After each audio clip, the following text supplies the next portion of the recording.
Okay, so untuk video kali ini saya akan menceritakan kepada anda my pile of shame, okay, for half 2020, mana buku yang saya pending. Dan untuk video kali ini saya akan buat kepada dua part. Part satu adalah part untuk physical book, mana buku-buku yang saya tak sempat nak habiskan baca, dan second part adalah untuk e-book yang saya tak sempat juga habis nak baca. So ya, walaupun ia sangat memalukan sebab terlampau banyak sangat buku yang pending, tapi bagi saya ini adalah normal case untuk setiap reader di luar sana lah. Sebab apa? Sebab ialah kadang-kadang bila kita baca satu buku, okay, buku yang lain pula menarik perhatian kita untuk membaca. So kita tinggalkan buku yang sebelum ini, kita pergilah pula buku yang seterusnya. Sama juga benda tu akan rotate every time you are reading. Dan kadang-kadang hari ini mood nak baca pasal genre misteri ataupun thriller, tiba-tiba nak pula baca buku genre love, fantasy dan juga sebagainya, pun pending juga. So without further ado, let's dive into my pile of shame. Ini adalah buku pertama dalam list my pile of shame, okay, yang bertajuk PayPal by Ramli Awam Rashid. So buku ni saya pinjam di library UUM Sultanah Bahiam, dan sebenarnya buku ni dah lama dengan saya. Dan kalau kita tengok video yang bingkisan video sebelum ini, you guys boleh tengok betapa sikit je lagi untuk saya habiskan buku ini. Dan current page sekarang adalah pada muka surat 343 daripada 438. Just 50 pages left. Tapi saya tak tahu kenapa saya berhenti di tengah-tengah pembacaan saya lah, bukan di suku, di suku pembacaan saya sikit je lagi. So untuk menceritakan secara ringkas apakah yang diceritakan melalui buku PayPal ini. Buku PayPal ini merupakan satu cerita political conspiracy, okay, mengenai seorang watak utama yang bernama Datuk Karim. So Datuk Karim ini merupakan salah seorang usahawan yang sangat berjaya dan mempunyai empire bisnes yang sangat-sangat besar. Tetapi disebabkan konspirasi yang berlaku dalam dunia bisnes, okay, beliau telah pun terperangkap dalam satu konflik, iaitu dalam kes pembunuhan isterinya, walaupun yang bunuh isterinya adalah orang lain. Tetapi beliau ada di tempat kejadian dan bukti lebih menjurus kepada beliau lah. So ini menceritakan bagaimana adventure ataupun pengembaraan watak tersebut, karakter tersebut dalam mengharungi kehidupan dan juga dalam perubahan dia untuk mencari identiti dan juga makna sebenar kekeluargaan di dalam inilah. So yang ini adalah bingkisan cerita yang sedikit tentang PayPal. Okey, untuk buku kedua adalah Penjara Mati, okay, ditulis oleh Ridwan Judin. So buku ini saya baca 2 bulan yang lepas, okay, dan buku dia seakan-akan Ramli Awam Rashid, which is my favorite author of all time. Cumanya pada ketika ini current page saya adalah sebanyak 292 muka surat daripada 575 muka surat. So separuh daripada buku inilah yang saya masih lagi pending untuk baca dia. Untuk sinopsis cerita ini secara ringkas dia menceritakan tentang satu pembunuhan bersiri. Okey, satu pembunuhan ahli korporat ni iaitu Datuk Haris. So Datuk Haris ni merupakan satu usahawan ahli korporat dan juga mempunyai empire bisnes yang sangat besar dan dikenali ramai di Malaysia pada ketika itu. So ketika pembunuhan itu dilakukan, ada satu je bukti yang telah pun diambil oleh CCTV di hotel tersebut, dan satu-satunya gambar yang dapat ditangkap adalah gambar seorang lelaki, dan lelaki itu identiti dia adalah namanya Malik. Tetapi sebenarnya Malik ni dia memang tak tahu menahu pun, dia tak ada pun di tempat kejadian, dan dia tak tahu macam mana identiti dia, muka dia, DNA dia boleh diambil dan menjadi evidence yang sangat kuat pada tempat kejadian tersebut lah. So dan akhirnya dia sebenarnya dijadikan sebagai kambing hitam dalam kejadian misteri tersebut lah, dan dia pun lari ke Sabah, dan disitulah saya terhenti di tengah-tengah. So inilah yang yang menceritakan tentang cerita Penjara Mati by Ridwan Judin. Okey, untuk buku yang ketiga adalah buku Dan Mimpi Sama Berulang Kembali daripada dan ditulis oleh Yoru Sumino. Okey, buku ini merupakan edisi novel ringan yang dikeluarkan oleh Gempak Stars. Dan ini adalah diadaptasi daripada novel ringan Jepun. Dan sekarang saya berada pada muka surat 22. Saya baru je start baca buku ni. Okey, daripada 266 muka surat.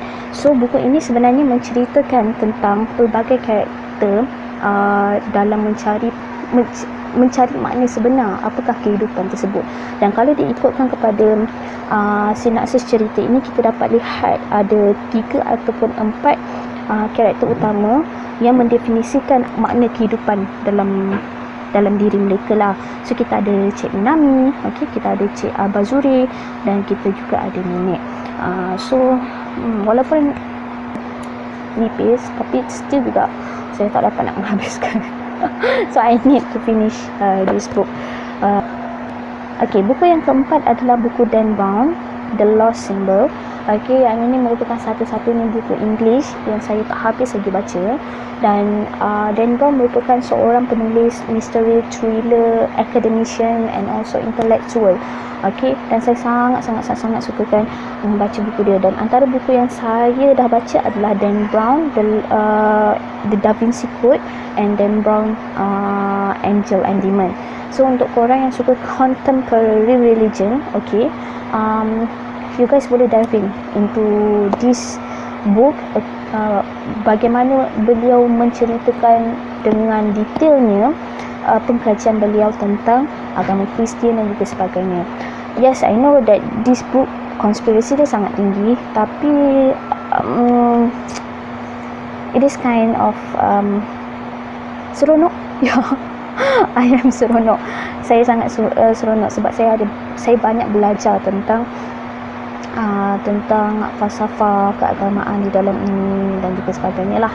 Okey, dan buku ini sebenarnya saya dah start baca, masih lagi di muka surat 226 daripada 685 muka surat. Dan apakah cerita di sebalik ni?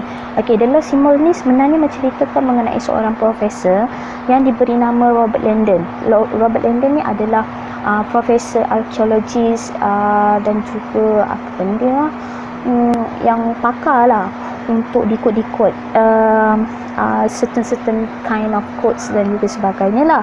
So ada satu perkara yang jadi, okey, yang menyebabkan penglibatan beliau untuk menggunakan beliau punya pengetahuan bagi crack the code untuk menyelamatkan dunia. So this is the story behind this book.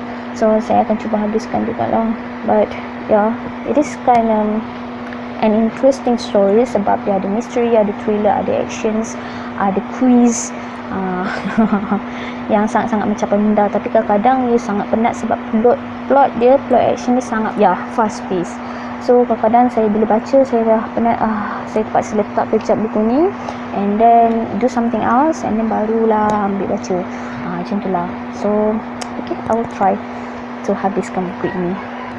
Okey, buku kelima adalah buku Kecamuk. Buku Kecamuk ini merupakan karya daripada Izzati Razak, okey, seorang penulis Malaysia juga. Dan buku ini diterbitkan di bawah label Gempak Stars dan Magic Bean. Okey. So Kecamuk ini sebenarnya buku ini saya dah baca lebih kurang page dia adalah 25 muka surat. It is a good book. Yes, it is a good book. Saya sangat enjoy sebenarnya untuk 25 muka surat daripada 289. Tapi macam biasa, okey, ada buku lagi yang menarik. So saya pun ambil lah buku lain daripada saya baca buku ni. So buku ni sebenarnya dia lebih menceritakan tentang perspektif seseorang yang menghidap mental illness.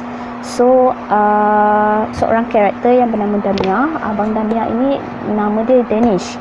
Okey, dia menghidap mental illness tapi tak tahu what kind of a mental illness, whether it is a depression, whether it is schizophrenia or DID, I don't know.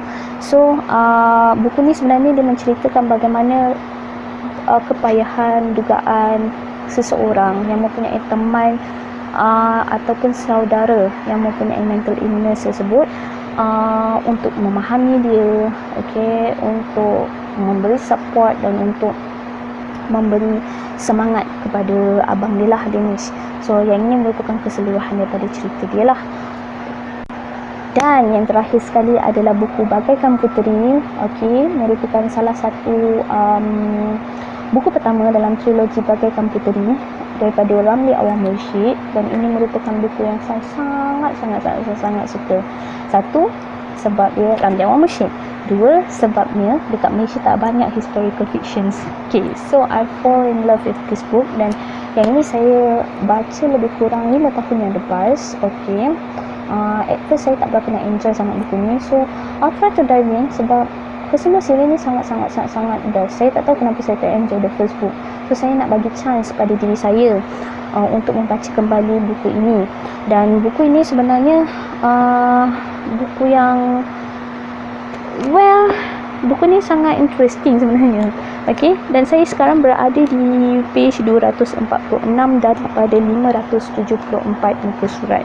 Okay, apakah cerita di sebalik ini? Okay, historical fictions, dia menceritakan tentang Saifuddin ataupun Laksmana Sunan. Laksmana Sunan ni adalah Laksmana di sebuah negeri, di sebuah tanah Aceh. Okay, dalam meniti pencarian ilahi, dan disitulah sebenarnya dia dipertemukan dengan Hayani. So apa yang saya suka tentang buku ni adalah, okay, you want actions, there is actions. You want love, there is love. You want a fantasy, there is a fantasy. You want mystery or thriller, it's all packed in this book, in this series. So sebenarnya saya nak read balik buku ni. Tolonglah, ada orang kata, yeah, I need to read this book again. This book again and this series. Okay, sebab saya sangat suka dunia yang dilakarkan oleh Ramli Awang Mursyid. Okay, rasa seronok sangat bila berada dalam dunia ni. Cumanya untuk kelemahan dia, mungkin the writing style is too raw for me. Ada setengah orang boleh meniti bait demi bait tulisan yang ditulis oleh Ramli Awang Mursyid, tetapi bagi saya it is too dry and too raw.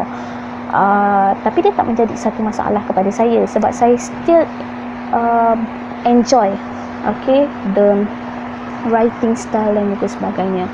So, okay, keenam buku ini merupakan antara buku My Pile of Shame of 2020, dan saya memang harapkan sangat-sangat supaya by the end of 2020 saya akan dapat habiskan buku my physical book ni, okay, dan taklah dipending-pendingkan lagi.